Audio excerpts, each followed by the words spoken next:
ஹாயோ மியாசாகியோட one of the most famous cult classic anime தான் இந்த மை நெய்பர்ஹுட் டோட்டரோ. இந்த அனிமையோட ஸ்டோரி என்னன்னா, ரெண்டு சின்ன பொண்ணு இருக்காங்க. ஒருத்தவங்க பேரு சட்சுகி, இன்னொருத்தவங்க பேரு மெய். அவங்க அம்மா உடம்பு சரியில்லாதனால அவங்க ஃபேமிலியா ஒரு அமைதியான கிராமத்துக்கு ஷிஃப்ட் ஆகிடுறாங்க.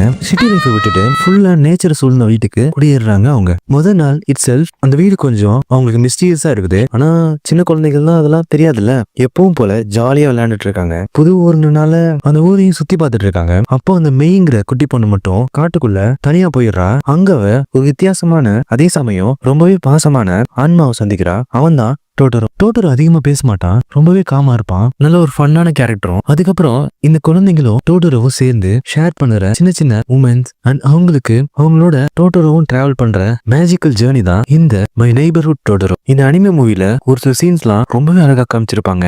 மழை நாள்ல பஸ் ஸ்டாப்ல நடக்கிற சீனா இருக்கட்டும், மரங்கள்லாம் வளர அந்த ஐகானிக் சீனா இருக்கட்டும், அந்த ஐகானிக் சீன் இந்த மூவியை அன்ஃபர்கட்டபிளா மாத்துன்னு தான் சொல்லணும். ஸோ ஃபீல் குட்டான அனிமே மூவி பார்க்கணும்னு நினைச்சீங்கன்னா கண்டிப்பா இந்த மூவியை பாருங்க.